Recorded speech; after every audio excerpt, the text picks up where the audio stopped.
السلام علیکم ورحمۃ اللہ تعالی وبرکاتہ۔ محترم حضرات، دنیا اور آخرت کے بارے میں ایک بہترین واقعہ آپ کے سامنے لایا ہوں۔ اس کو سننے کے بعد ہم دنیا میں کیوں آئے ہیں اور آخرت میں ہمارا کیا ہوگا انشاءاللہ ضرور معلوم ہوگا۔ بادشاہ نے اپنے 3 وزیروں کو بلا کر کہتا ہے، اس باغ میں جا کر جو اچھے آم توڑ کر لائے گا تم تینوں میں سے اس کو انعام سے نوازوں گا۔ پہلا شخص یہ سوچتا ہے کہ بادشاہ کے پاس اتنا وقت کہاں ہے کہ اس آم کے تھیلے یعنی بوریوں کو دیکھ سکے، اس لیے وہ یہ سمجھ کر اس تھیلے میں صرف سڑے ہوئے آم اور گھاس بھر کر وہیں بیٹھ جاتا ہے۔ دوسرا شخص یہ سوچتا ہے کہ بادشاہ اگر دیکھے گا تو صرف اوپر کے آم دیکھے گا، نیچے کی تھوڑی دیکھے گا، یہ سمجھ کر دوسرا شخص نیچے سڑے ہوئے آم اور اوپر اچھے آم بھر کر لے کر جاتا ہے۔ تیسرا شخص یہ سوچتا ہے کہ بادشاہ تو انعام سے نوازنا ہے، پورا تھیلا دیکھے گا یعنی پورا بوریا دیکھے گا، اس لیے وہ پورا باغ گھوم کر جو اچھے اچھے آم ہیں وہ توڑ کر لے کر آؤں گا۔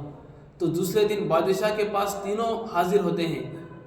حاضر ہونے کے بعد بادشاہ نے دوسرے وزیروں سے کہتا ہے، ان تینوں کو الگ الگ کمرے میں 1 مہینے کے لیے بند کر دو، جو انہوں نے آم توڑ کر لے کر آئے ہیں وہی وہ 1 مہینے تک کھائیں گے۔ تو ان کو 1 مہینے کے لیے ان کو ایک کمرے میں بند کر دیا جاتا ہے۔ تو 1 مہینے کے بعد جب ان کمروں کو کھولا جائے تو ایک شخص، جو پہلا شخص تھا جو سڑے ہوئے آم اور گھاس بھر کر لے کر گیا تھا، وہ اس دنیا سے چلا گیا ہوگا۔ دوسرا شخص جو موٹا تازہ تھا اور وہ دبلا پتلا ہو گیا تھا، کیونکہ اس کے آدھے سڑے ہوئے آم تھے اور آدھے اچھے آم تھے۔ تیسرا شخص کھا پی کر اچھا موٹا تازہ ہو گیا تھا۔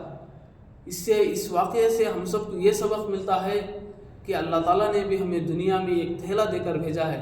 اگر اس تھیلے میں ہم صرف سڑے ہوئے آم اور گھاس بھر کر اللہ تعالیٰ کے پاس لے کر جائیں گے تو اللہ تعالیٰ ہمیں سیدھے جہنم میں ڈال دے گا۔ دوسرا شخص جو اچھے آدھے آم اور آدھے سڑے ہوئے آم لے کر گیا تھا، اسی طرح ہم اللہ تعالیٰ کے پاس جو اللہ تعالیٰ نے ہمیں تھیلا دیا ہے، اس تھیلے میں آدھے گناہ اور آدھے نیکیاں لے کر جائیں گے تو اللہ تعالیٰ ہمیں سب سے پہلے جہنم میں ڈالے گا اور پھر بعد میں جنت میں ڈالے گا۔ اور جو تیسرا شخص تھا جو اچھے آم بھر کر لے کر گیا تھا، وہ دنیا میں آ کر نیکیاں ہی نیکیاں کر کے اللہ تعالیٰ کے پاس گیا تھا، اس لیے اللہ تعالیٰ نے اسے سیدھے جنت میں بھیج دیا۔ اس لیے ہم سب کو چاہیے کہ اللہ تعالیٰ نے جو ہمیں تھیلا دیا ہے اس تھیلے میں ہم نیکیوں کو بھرنے کی کوشش کریں، اس تھیلے میں ہم نہ تو گناہ بھرنے کی کوشش کریں۔ انسان ہے، انسان ہونے کے ناطے گناہ ہو جاتے ہیں، لیکن اللہ تعالیٰ سے توبہ کرنا یہ اصل ہے۔ انسان خطا و نسیان سے مرکب ہے، انسان سے غلطی ہو جانا کوئی عیب کی بات نہیں، گناہ کے بعد توبہ کرنا اصل کی بات ہے۔ اللہ تعالیٰ سے دعا کرتا ہوں کہ اللہ تعالیٰ ہم سب کو ان تھیلیوں میں اللہ تعالیٰ کے پاس ہم نیکیاں بھر کر لے کر جانے کے ہم سب کو توفیق عطا فرمائے اور جہنم کے عذاب سے ہم سب کی حفاظت فرمائے۔ السلام علیکم ورحمۃ اللہ وبرکاتہ۔